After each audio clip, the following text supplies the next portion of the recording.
Bonjour, bienvenue sur la Vanne Morgane. Alors, je reprends la lecture de Manon Lescaut, l'abbé Prévost, le quatrième épisode, je pense. C'était aussi un fichier que j'ai effacé par inadvertance, voilà.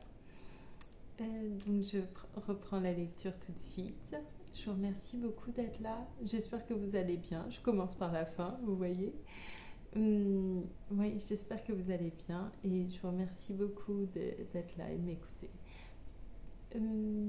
C'est parti donc pour Manon Lescaut. Je regardais comme un effet de la protection du ciel de m'être souvenu si à propos de Tiberge. Et je résolus de chercher les moyens de le voir avant la fin du jour. Je retournai sur le champ au logis pour lui écrire un mot et lui marquer un lieu propre à notre entretien. Je lui recommandai le silence et la discrétion comme un des plus importants services qu'il pût me rendre dans la situation de mes affaires. La joie que l'espérance de le voir m'inspirait effaça les traces du chagrin que Manon n'aurait pas manqué d'apercevoir sur mon visage. Je lui parlais de notre malheur de Chaillot comme d'une bagatelle qui ne devait point l'alarmer. Et Paris étant le lieu du monde où elle se voyait avec le plus de plaisir, elle ne fut pas fâchée de m'entendre dire qu'il était à propos d'y demeurer jusqu'à ce qu'on eût réparé à Chaillot quelques légers effets de l'incendie. Une heure après, je reçus la réponse de Tiberge, qui me promettait de se rendre au lieu de l'assignation. J'y courus avec impatience. Je sentais néanmoins quelque honte d'aller paraître aux yeux d'un ami dont la seule présence devait être un reproche de mes désordres. Mais l'opinion que j'avais de la bonté de son cœur et l'intérêt de Manon soutinrent ma hardiesse. Je m'avance un tout petit peu. En fait, j'avance là. Voilà. Je l'avais prié de se trouver au jardin du Palais Royal. Il y était avant moi. Il vint m'embrasser aussitôt qu'il m'aperçut. Il me tint serré longtemps entre ses bras et je sentis mon visage mouillé de ses larmes. Je lui dis que je ne me présentais à lui qu'avec confusion et que je portais dans le cœur un vif sentiment de mon ingratitude, que la première chose dont je le conjurais était de m'apprendre s'il m'était encore permis de le regarder comme mon ami après avoir mérité si justement de perdre son estime et son affection. Il me répondit du ton le plus tendre que rien n'était capable de le faire renoncer à cette qualité, que mes malheurs mêmes, et si je lui permettais de le dire, mes fautes et mes désordres avaient redoublé sa tendresse pour moi, mais que c'était une tendresse mêlée de la plus vive douleur, telle qu'on la sent pour une personne chère qu'on voit toucher à sa perte sans pouvoir la secourir. Nous nous assîmes sur un banc. « Hélas, lui dis-je avec un soupir parti du fond du cœur, votre compassion doit être excessive, mon cher Tiberge, si vous m'assurez qu'elle est égale à mes peines. J'ai honte de vous les laisser voir, car je confesse que la cause n'en est pas glorieuse, mais l'effet en est si triste qu'il n'est pas besoin de m'aimer autant que vous faites pour en être attendri. » Il me demanda, comme une marque d'amitié, de lui raconter sans déguisement ce qui m'était arrivé depuis mon départ de Saint-Sulpice. Je le satisfis, et loin d'altérer quelque chose à la vérité ou de diminuer mes fautes pour les faire trouver plus excusables, je lui parlais de ma passion avec toute la force qu'elle m'inspirait. Je la lui représentais comme un de ces coups particuliers du destin qui s'attachent à la ruine d'un misérable et dont il est aussi impossible à la vertu de se défendre qu'il l'a été à la sagesse de les prévoir. Je lui fis une vive peinture de mes agitations, de mes craintes, du désespoir où j'étais 2 heures avant que de le voir et de celui dans lequel j'allais retomber si j'étais abandonnée par mes amis, aussi impitoyablement que par la fortune. Enfin, j'attendris tellement le bon Tiberge que je le vis aussi affligé par la compassion que je l'étais par le sentiment de mes peines. Il ne se lassait point de m'embrasser et de m'exhorter à prendre du courage et de la consolation. Mais comme il supposait toujours qu'il fallait me séparer de Manon, je lui fis entendre nettement que c'était cette séparation même que je regardais comme la plus grande de mes infortunes et que j'étais disposée à souffrir non seulement le dernier excès de la misère, mais la mort la plus cruelle, avant que de recevoir un remède plus insupportable que tous mes maux ensemble. Expliquez-vous donc, me dit-il, quelle espèce de secours suis-je capable de vous donner, si vous vous révoltez contre toutes mes propositions.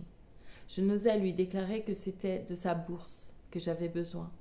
Il le comprit pourtant à la fin, et m'ayant confessé qu'il croyait m'entendre, il demeura quelque temps suspendu avec l'air d'une personne qui balance.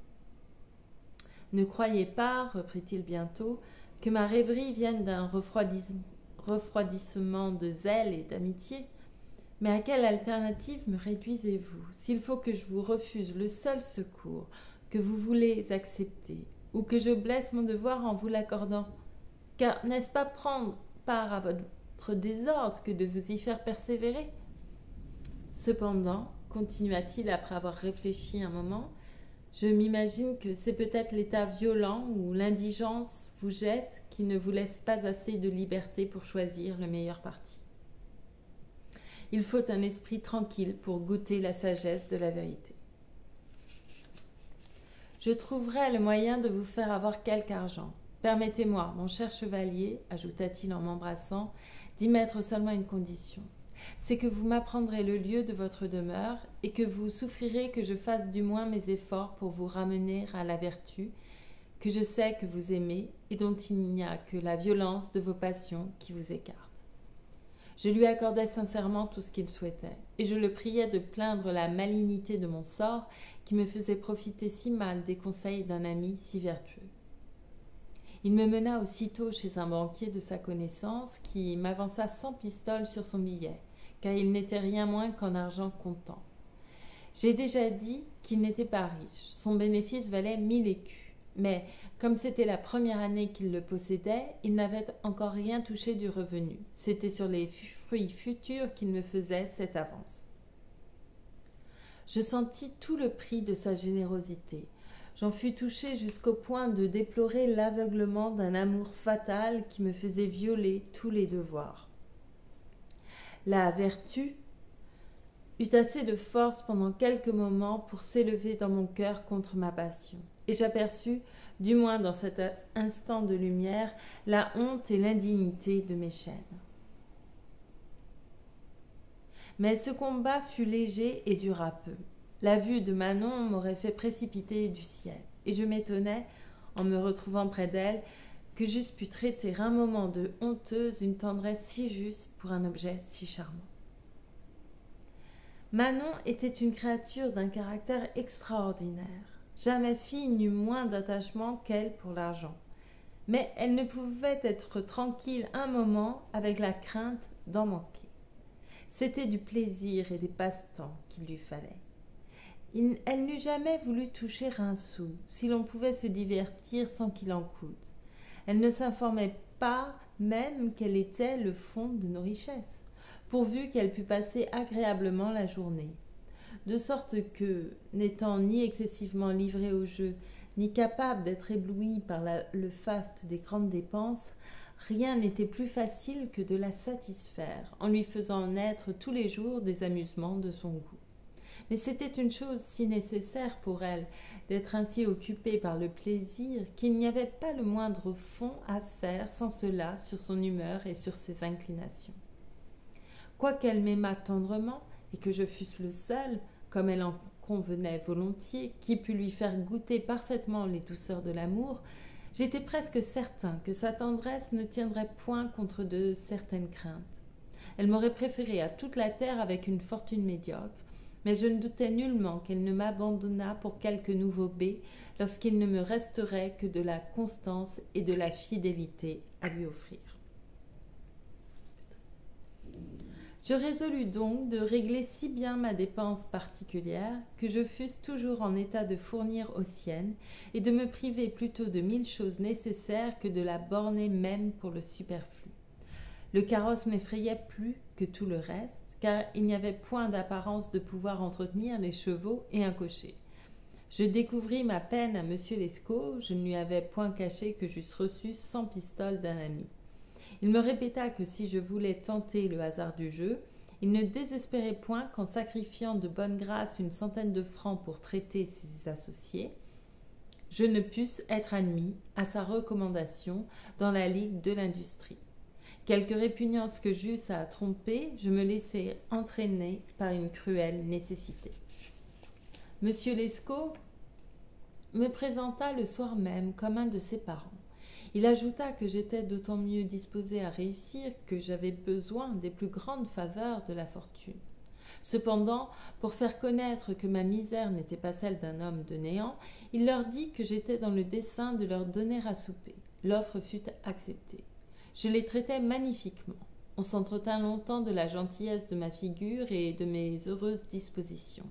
On prétendit qu'il y avait beaucoup à espérer de moi, parce que, ayant quelque chose dans ma physionomie qui sentait l'honnête homme, personne ne se défierait de mes artifices. Enfin, on rendit grâce à M. Lescaut d'avoir procuré à l'ordre un novice de mon mérite, et l'on chargea un des chevaliers de me donner pendant quelques jours les instructions nécessaires. Le principal théâtre de mes exploits devait être l'hôtel de Transylvanie, où il y avait une table de pharaon dans une salle et divers autres jeux de cartes et de dés dans la galerie. Cette académie se tenait au profit de monsieur le prince de R, qui demeurait alors à Clagny, et la plupart de ses officiers étaient de notre société. Le dirais-je à ma honte, je profitai en peu de temps des leçons de mon maître. J'acquis surtout beaucoup d'habileté à faire une volte-face, à filer la carte. Et m'aidant fort bien d'une longue paire de manchettes, j'escamotais assez légèrement pour tromper les yeux des plus habiles et ruiner sans affectation quantité d'honnêtes joueurs.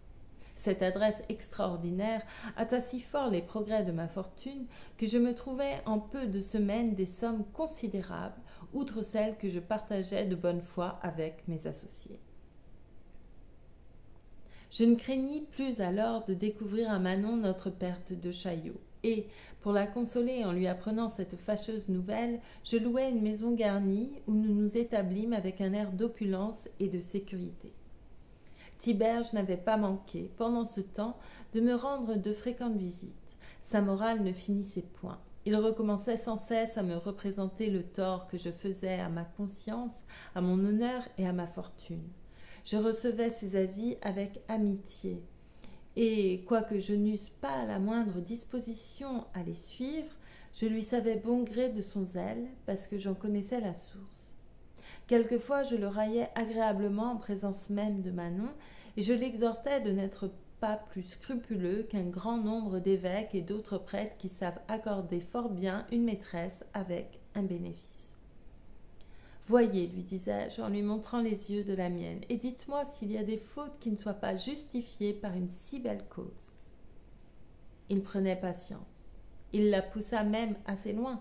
Mais lorsqu'il vit que mes richesses augmentaient, et que non seulement je lui avais restitué ses 100 pistoles, mais qu'ayant loué une nouvelle maison et doublé ma dépense, j'allais me replonger plus que jamais dans les plaisirs, il changea entièrement de ton et de manière. Il se plaignit de mon endurcissement, il me menaça des châtiments du ciel, et il me prédit une partie des malheurs qui ne tardèrent guère à m'arriver. Il est impossible, me dit-il, que les richesses qui servent à l'entretien de vos désordres vous soient venues par des voies légitimes. Vous les avez acquises injustement, elles vous seront ravies de même. La plus terrible punition de Dieu serait de vous en laisser jouir tranquillement. Tous mes conseils, ajouta-t-il, vous ont été inutiles. Je ne prévois que trop qu'ils vous seront bientôt importuns. Adieu, ingrats et faibles amis. Puissent vos criminels plaisirs s'évanouir comme une ombre. Puissent votre fortune et votre argent périr sans ressources et vous rester seul et nu pour sentir la vanité des biens qui vous ont follement enivré. C'est alors que vous me trouverez disposé à vous aimer et à vous servir. Mais je romps aujourd'hui tout commerce avec vous et je déteste la vie que vous menez. Ce fut dans ma chambre, aux yeux de Manon, qu'il me fit cette harangue apostolique. Il se leva pour se retirer. Je voulus le retenir, mais je fus arrêté par Manon qui me dit que c'était un fou et qu'il fallait laisser sortir. Son discours ne laissa pas de faire quelque impression sur moi. Je remarque ainsi les diverses occasions où mon cœur sentit un retour vers le bien, parce que c'est à ce souvenir que j'ai dû ensuite une partie de ma force dans les plus malheureuses circonstances de ma vie. Les caresses de Manon dissipèrent en un moment le chagrin que cette scène m'avait causé.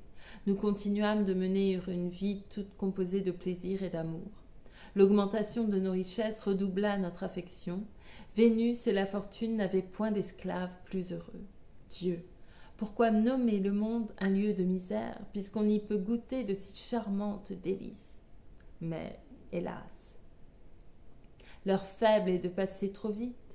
Quelle autre félicité voudrait-on se proposer, si elles étaient de nature à durer toujours? Les nôtres eurent le sort commun, c'est-à-dire de durer peu et d'être suivis par des regrets amers. J'avais fait au jeu des gains si considérables que je pensais à placer une partie de mon argent. Mes domestiques n'ignoraient pas mes succès, surtout mon valet de chambre et la suivante de Manon, devant lesquels nous nous entretenions souvent sans défiance. Cette fille était jolie. Mon valet en était amoureux.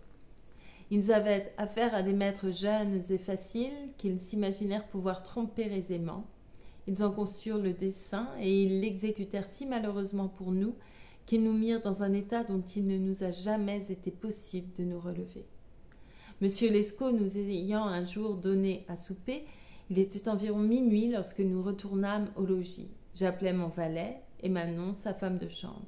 Ni l'un ni l'autre ne parurent.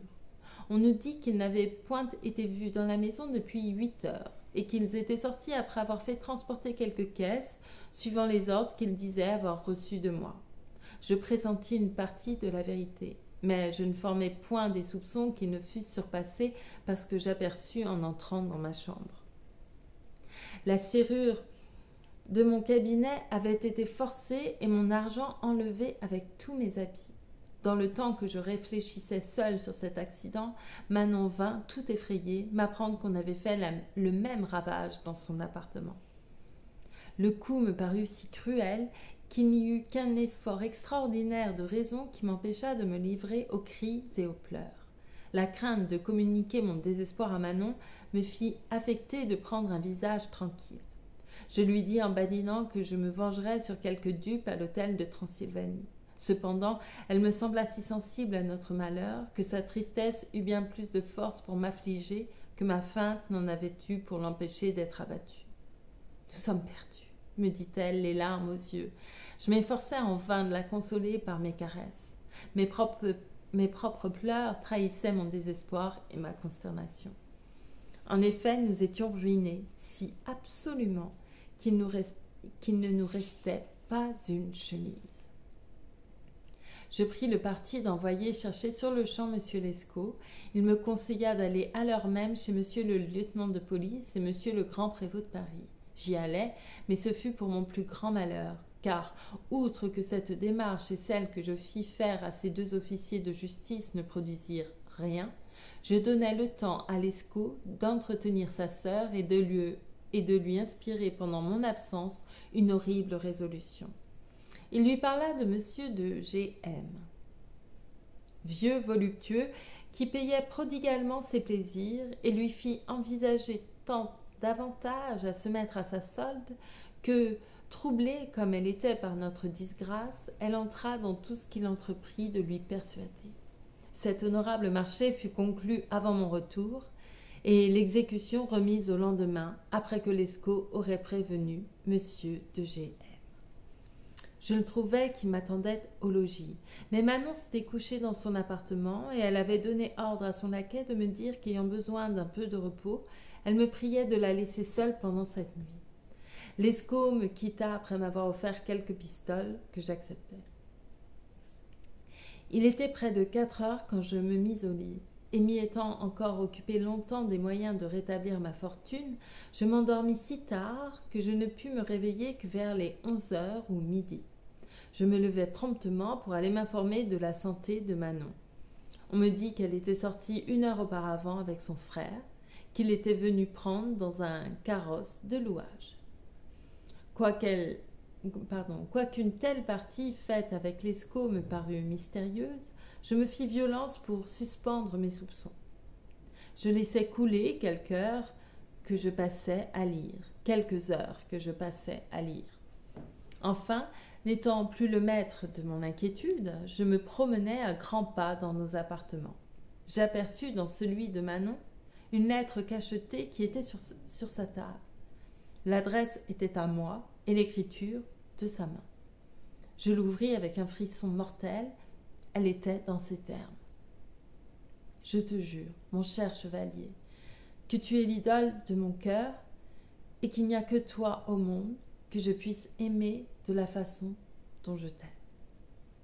Mais ne vois-tu pas, ma pauvre chère âme, que dans l'état où nous sommes réduits, c'est une sotte vertu que la fidélité? Crois-tu qu'on puisse être bien tendre lorsqu'on manque de pain? La faim me causerait quelque méprise fatale. Je rendrais quelques jours le dernier soupir en croyant en pousser un d'amour. Je t'adore, compte là-dessus. Mais laisse-moi pour quelque temps le ménagement de notre fortune. Malheur à qui va tomber dans mes filets. Je travaille pour rendre mon chevalier riche et heureux. Mon frère t'apprendra des nouvelles de ta Manon. Il te dira qu'elle a pleuré de la nécessité de te quitter. Je demeurai, après cette lecture, dans un état qui me serait difficile à décrire, car j'ignore encore aujourd'hui par quelle espèce de sentiment je fus alors agitée. Ce fut une de ces situations uniques, auxquelles on n'a rien éprouvé qui soit semblable. On ne saurait les expliquer aux autres parce qu'ils n'en ont pas l'idée. Et l'on a peine à se les bien démêler à soi-même parce que, étant seul de leur espèce, cela ne se lie à rien dans la mémoire et ne peut même être rapproché d'aucun sentiment connu. Cependant, de quelque nature que fussent les miens, il est certain qu'il devait y entrer de la douleur, du dépit, de la jalousie et de la honte. Heureux s'il n'y fût pas entré encore plus d'amour. Elle-même, je le veux croire. Mais ne faudrait-il pas, m'écriai-je, qu'elle fût un monstre pour me haïr? Quel droit eût-on jamais sur un cœur que je n'ai pas sur le sien? Que me reste-t-il à faire pour elle après tout ce que je lui ai sacrifié? Cependant, elle m'abandonne. Et l'ingrate se croit à couvert de mes reproches en disant qu'elle ne cesse pas de m'aimer.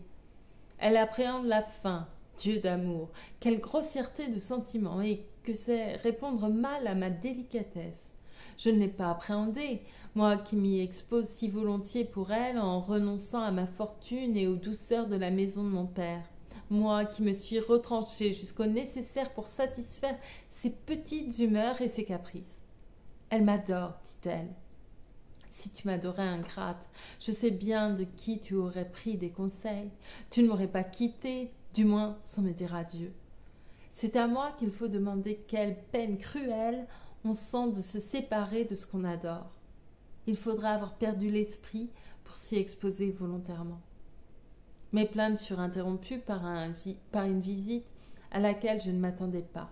Ce fut celle de Lescaut. « Bourreau !» lui dis-je en mettant l'épée à la main. « Où est Manon? Qu'en as-tu fait ?» Ce mouvement l'effraya. Il me répondit que, si c'était ainsi que je le recevais lorsqu'il venait me rendre compte du service le plus considérable qu'il eût pu me rendre, il allait se retirer et ne remettrait jamais le pied chez moi. Je courus à la porte de la chambre que je fermai soigneusement. « Ne t'imagine pas, lui dis-je en me tournant vers lui, que tu puisses me prendre encore une fois pour dupe et me tromper par des fables. Il faut défendre ta vie ou me faire retrouver Manon. » « Là, que vous êtes vif, repartit-il. C'est l'unique sujet qui m'amène. Je viens vous annoncer un bonheur auquel vous ne pensez pas et pour lequel vous reconnaîtrez peut-être que vous m'avez quelque obligation. Je voulus être éclairci sur le champ. Il me raconta que Manon, ne pouvant soutenir la crainte de la misère et surtout l'idée d'être obligée d'un coup à la réforme de notre équipage, l'avait prié de lui procurer la connaissance de M. de G.M., qui passait pour un homme généreux. Il n'eut garde de me dire que le conseil était venu de lui, ni qu'il eût préparé les voies avant que de l'y conduire. Je l'y ai mené ce matin, continua-t-il, et cet honnête homme a été si charmé de son mérite qu'il l'a invité d'abord à lui tenir compagnie à sa maison de campagne, où il est allé passer quelques jours.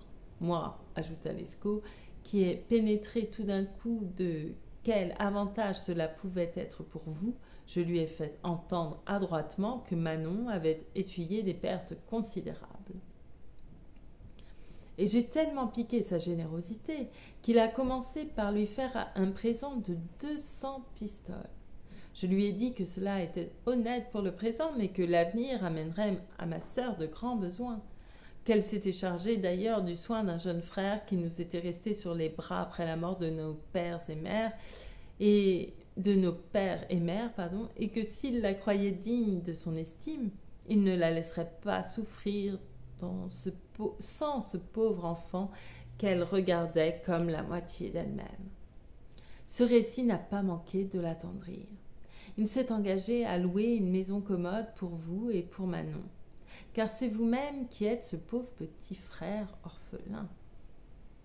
Il a promis de vous meubler proprement et de vous fournir tous les mois 400 bonnes livres, qui en feront, si je compte bien, 4800 à la fin de chaque année. Il a laissé ordre à son intendant, avant que de partir pour sa campagne, de chercher une maison et de la tenir prête pour son retour. Vous reverrez alors Manon, qui m'a chargé de vous embrasser 1000 fois pour elle et de vous assurer qu'elle vous aime plus que jamais. Je m'assis en rêvant à cette bizarre disposition de mon sort. Je me trouvais dans un partage de sentiments et par conséquent dans une incertitude si difficile à terminer que je demeurais longtemps sans répondre à quantité de questions que Lescaut me faisait l'une sur l'autre. Ce fut dans ce moment que l'honneur et la vertu me firent sentir encore les pointes du remords et que je jetai les yeux, en soupirant, vers Amiens, vers la maison de mon père, vers Saint-Sulpice et vers tous les lieux où j'avais vécu dans l'innocence. Par quel immense espace n'étais-je pas séparée de cet heureux état. Heureux état. Je ne le voyais plus que de loin, comme une ombre qui attirait encore mes regrets et mes désirs, mais trop faible pour exciter mes efforts. Par quelle fatalité, me disais-je, suis-je devenue si criminelle? L'amour est une passion innocente, comment s'est-il changé pour moi en une source de misère et de désordre? Qui m'empêchait de vivre tranquille et vertueux avec Manon? Pourquoi ne l'épousais-je point avant que d'obtenir rien de son amour? Mon père, qui m'aimait si tendrement, n'y aurait-il pas consenti si je l'en eusse pressé avec des instances légitimes? Ah, mon père l'aurait chérie lui-même comme une fille charmante, trop digne d'être la femme de son fils. Je serais heureux avec l'amour de Manon, avec l'affection de mon père, avec l'estime des honnêtes gens, avec les biens de la fortune et la tranquillité de la vertu. Revers funeste. Quel est l'infâme personnage qu'on vient ici me proposer? Quoi? J'irai partager? Mais y a-t-il à balancer si c'est Manon qui l'a réglé et si je la perds sans cette complaisance? Monsieur Lescaut, m'écriai-je en fermant les yeux comme pour écarter de si chagrinantes réflexions, si vous avez eu dessein de me servir, je vous rends grâce. Vous auriez pu prendre une voie plus honnête, mais c'est une chose finie, n'est-ce pas? Ne pensons donc plus qu'à profiter de vos soins et à remplir votre promesse. Lescaut, à qui ma colère suivie d'un fort long silence avait causé de l'embarras, fut ravi de me voir prendre un parti tout différent de celui qu'il avait appréhendé sans doute. Il n'était rien moins que brave, et j'en eus de meilleures preuves dans la suite. Oui, oui, se hâta-t-il de me répondre, c'est un fort bon service que je vous ai rendu, et vous verrez que nous en tirerons plus d'avantages que vous ne vous y attendez. Nous concertâmes de quelle manière nous pourrions prévenir les défiances de M. de G.M., que M. de G.M. pouvait concevoir de notre fraternité en me voyant plus grand et un peu plus âgé peut-être qu'il ne se l'imaginait.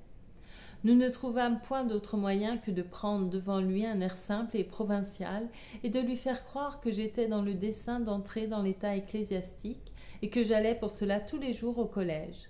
Nous résolûmes aussi que je me mettrais fort mal la première fois que je serais admis à l'honneur de le saluer. Il revint à la ville 3 ou 4 jours après. Il conduisit lui-même Manon dans la maison que son intendant avait eu soin de préparer. Elle fit avertir aussitôt Lescaut de son retour, et celui-ci m'en ayant donné avis, nous nous rendîmes tous deux chez elle. Le vieil amant en était déjà sorti. Malgré la résignation avec laquelle je m'étais soumis à ses volontés, je ne pus réprimer le murmure de mon cœur en la revoyant. Je lui parus triste et languissant. La joie de la retrouver ne l'emportait pas tout à fait sur le chagrin de son infidélité. Elle, au contraire, paraissait transportée du plaisir de me revoir. Elle me fit des reproches de ma froideur. Je ne pus m'empêcher de laisser échapper les noms de perfide et d'infidèle que j'accompagnais d'autant d'espoir. D'autant de soupirs, pardon. D'autant de soupirs, excusez-moi. Elle me railla d'abord de ma simplicité, mais lorsqu'elle vit mes regards s'attacher toujours tristement sur elle, et la peine que j'avais à digérer un changement si contraire à mon humeur et à mes désirs, elle passa seule dans son cabinet. Je la suivis un moment après. Je l'y trouvai tout en pleurs. Je lui demandai ce qui les causait. « Il t'est bien aisé de le voir, me dit-elle. Comment veux-tu que je vive si ma vue n'est plus propre qu'à te causer un air sombre et chagrin? Tu ne m'as pas fait une seule caresse depuis une heure que tu es ici, et tu as reçu les miennes avec la majesté du grand Turc au sérail. Écoutez, Manon, lui répondis-je en l'embrassant. Je ne puis vous cacher que j'ai le cœur mortellement affligé. Je ne parle point à présent des alarmes où votre fuite imprévue m'a jeté, ni de la cruauté que vous avez eue de m'abandonner sans un mot de consolation après avoir passé la nuit dans un autre lit que moi. Le charme de votre présence m'en ferait bien oublier davantage. Mais croyez-vous que je puisse penser sans soupir, et même sans verser des larmes, continuai-je en versant quelques-unes, à la triste et malheureuse vie que vous voulez que je mène dans cette maison? Laissons ma naissance et mon honneur à part. Ce ne sont plus des raisons si faibles qui doivent entrer en concurrence avec un amour tel que le mien. Mais cet amour même, ne vous imaginez-vous pas qu'il gémit de se voir si mal récompensé, ou plutôt traité si cruellement par une ingrate et dure maîtresse? Elle m'interrompit. « Tenez, dit-elle, mon chevalier, il est inutile de me tourmenter par des reproches qui me percent le cœur lorsqu'ils viennent de vous. Je vois ce qui vous blesse. J'avais espéré que vous consentiriez au projet que j'avais fait pour rétablir un peu notre fortune. Et c'était pour ménager votre délicatesse que j'avais commencé à l'exécuter sans votre participation. Mais j'y renonce, puisque vous ne l'approuvez pas. » Elle ajouta qu'elle ne me demandait qu'un peu de complaisance pour le reste du jour, qu'elle avait déjà reçu 200 pistoles de son vieil amant, et qu'il lui avait promis de lui apporter le soir un beau collier de perles avec d'autres bijoux, et par-dessus cela la moitié de la pension annuelle qu'il lui avait promise. « Laissez-moi seulement le temps, me dit-elle, de recevoir ces présents. Je vous jure qu'il ne pourra se vanter des avantages que je lui ai donnés sur moi, car je l'ai remis jusqu'à présent à la ville. Il est vrai qu'il m'a baisé plus d'1 million de fois les mains.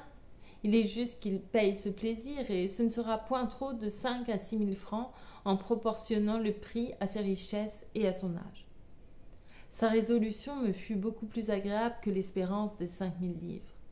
J'eus lieu de reconnaître que mon cœur n'avait point encore perdu tout sentiment d'honneur, puisqu'il était si satisfait d'échapper à l'infamie. Mais j'étais né pour les courtes joies et les longues douleurs. La fortune ne me délivra d'un précipice que pour me faire tomber dans un autre. Lorsque j'eus marqué à Manon par 1000 caresses combien je me croyais heureux de son changement, je lui dis qu'il fallait en instruire M. Lescaut, afin que nos mesures se prissent de concert. Il en murmura d'abord, mais les 4 ou 5 000 livres d'argent comptant le firent entrer gaiement dans nos vues. Il fut donc réglé que nous nous trouverions tous à souper avec M. de G.M., et cela pour 2 raisons. L'une pour nous donner le plaisir d'une scène agréable en me faisant passer pour un écolier, frère de Manon, l'autre pour empêcher ce vieux libertin de s'émanciper trop avec sa maîtresse par le droit qu'il croirait s'être acquis en payant si libéralement d'avance. Nous devions nous retirer, Lescaut et moi, lorsqu'il monterait à la chambre où il comptait passer la nuit. Et Manon, au lieu de le suivre, nous promit de sortir et de la venir passer avec moi. Lescaut se chargea du soin d'avoir exactement un carrosse à la porte. Voilà. c'est là que je m'arrête pour cette nouvel épisode. Pour ce nouvel épisode. Ouh, je ne parle même plus français à la fin. Pardon, c'est ma 3e lecture aujourd'hui, je crois que c'est pour ça. Je vous remercie beaucoup pour votre écoute. J'espère que ça vous a plu. Alors, il y avait quelques accidents quand même dans cette lecture. C'était pas le plus simple.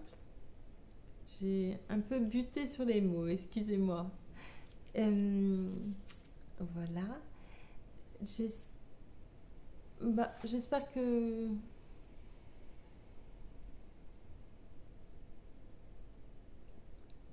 vous écouterez la suite, malgré tout. Pardon, j'ai eu un bug, ça s'est vu. Prenez bien soin de vous. Merci beaucoup, merci infiniment. N'hésitez pas, si vous voulez aimer cette vidéo, la partager ou vous abonner. Voilà, ça me fera très plaisir. Mais dans tous les cas, je vais continuer les lectures. Et j'ai pris du plaisir à lire, même si c'était un peu plus compliqué parce que j'avais les yeux fatigués. Et j'espère